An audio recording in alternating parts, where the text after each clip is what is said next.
যে জুলাই জাতীয় সংসদ যেভাবে রচিত হয়েছে, স্বাক্ষরিত হয়েছে, নোট অফ ডিসেন্ট সহ সবাই রাজি হলো এবং গণভোটের এই প্রস্তাবের সাথে সবাই রাজি হলো। কিন্তু সকালবেলা ভোরে উঠে একটি দল বললো যেটা আগে হতে হবে গণভোট। কেন? রাজনীতিতে আমি লাল জামা পরবো কালো জামা পরবো না এরকম মনে মনে সুর পাওয়ার তো কোনো বিষয় নাই। এটা জাতীয় জীবনের একটি গুরুত্বপূর্ণ বিষয়। গণতান্ত্রিক পদ্ধতিতে আমরা ফেরত যাওয়ার জন্য, গণতান্ত্রিক উত্তরণের জন্য যে দীর্ঘ সংগ্রাম লড়াই করেছে তার পরিণতি সবল পরিণতির বিষয়। এটাকে বাধাগ্রস্ত করে, প্রশ্নবিদ্ধ করে, নিত্য নতুন বিভিন্ন রকমের ইস্যু সৃষ্টি করে কোন কোন সময় ঘি দিয়ে তৈলাক্ত করার যে বয়ান দিচ্ছেন, এগুলো শোভনীয় নয়।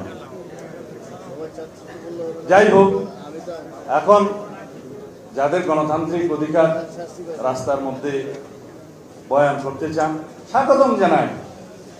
কিন্তু ভোটের মাঠে এখন যেভাবে আমাদের প্রার্থীরা গণসংযোগে নেমে গিয়েছে, বিভিন্ন দলের প্রার্থীরা, এখানে কেউ জিজ্ঞেস করছে না ভাই সাহেব গণভোট কি, তারা জিজ্ঞেস করছে প্রার্থীকে, বিএনপির মার্কা কে পেয়েছে সেটা জিজ্ঞেস করছে। কারণ মানুষ জানে এই দেশের গণতন্ত্রের বিকল্প নাম হচ্ছে বিএনপি।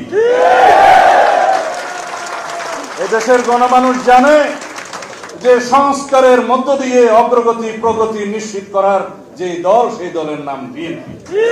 ঋণ করে ঘি খেতে চান খান, কিন্তু আমরা বাংলাদেশের গণতন্ত্র প্রতিষ্ঠার জন্য রাজপথের এই ময়দানকে অগণতান্ত্রিক পদ্ধতিতে আর উত্তপ্ত হতে দেব না। আপনারা বলেছেন 11 তারিখ পর্যন্ত আলটিমেটাম। আলটিমেটাম কারা দিচ্ছেন? সরকারকে।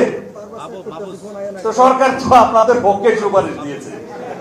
অন্তর্বর্তীকালীন সরকার অত্যন্ত নিরপেক্ষভাবে তার দায়িত্ব পালন করবে।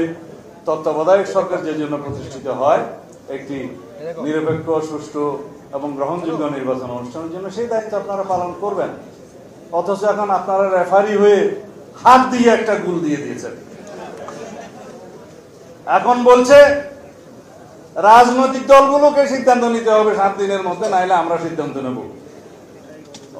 অন্তর্বর্তীকালীন সরকারের উদ্দেশ্যে বলতে চাই, আপনারা কোন নির্বাচিত সরকার নয়, এটা আপনারা যেন সবসময় ইয়াদ রাখেন।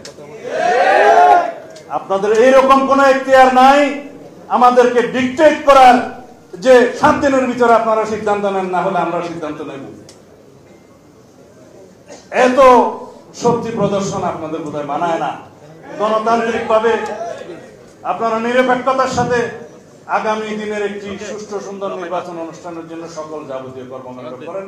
আমরা আপনাদেরকে সমর্থন করেছি, করব ওই সীমারেখার মধ্যে। আপনাদের সীমারেখা হচ্ছে যে আপনারা একটি ঐতিহাসিক নির্বাচন অনুষ্ঠান করবেন। সেটা নির্বাচন কমিশনকে যেভাবে অনুরোধ করেছেন, আগামী ফেব্রুয়ারির প্রথমার্ধে বাংলাদেশের জাতীয় সংসদ নির্বাচন অনুষ্ঠানের জন্য সেটা বাস্তবায়নের লক্ষ্যে ডিসেম্বরের প্রথমার্ধেই আশা করি আপনারা তফসিল ঘোষণার জন্য নির্বাচন কমিশনকে আহ্বান জানাবেন। অবশ্য আপনাদের সরকারের আহ্বানের আর কোনো প্রয়োজনও নাই, কারণ নির্বাচন কমিশনকে যে ইনস্ট্রাকশন আপনারা দিয়েছেন সেই হিসাবে নির্বাচন কমিশন বলেছে ডিসেম্বরের প্রথমার্ধে তারা আনুমানিক 2 মাস সময় হাতে রেখে তফসিল ঘোষণা করবেন। সেই তফসিল অনুযায়ী বাংলাদেশ জাতীয়তাবাদী দল এবং আমাদের সাথে যারা বেশিরভাগ বিরোধী জাতীয় সংগ্রামে, গণতান্ত্রিক সংগ্রামে লিপ্ত ছিল সকল গণতান্ত্রিক দল সেই নির্বাচনে ইনশাআল্লাহ অংশগ্রহণ করবে। বাকি রইল গণভোট। গণভোট একই দিনে হতে হবে, এর কোনো বিকল্প নাই। কারণ একটা গণভোট আয়োজন করা, এর আগে একই ইস্যুতে যেখানে ফলাফল একই হবে, সেই জন্য ব্যয়বহুল শুধু নয়, একটা বিশাল আয়োজন আর একটা অনুষ্ঠানের জন্য করা, এটা অগ্রহণযোগ্য, অযৌক্তিক। শুধুমাত্র আমরা জাতীয় ঐক্যের সাথে একটি জনসম্মতি নেওয়ার জন্য এই গণভোটের প্রস্তাব করেছিলাম এবং সেই গণভোটটা জাতীয় সংসদ নির্বাচনের একই দিনে অনুষ্ঠিত হবে ইনশাআল্লাহ। আমরা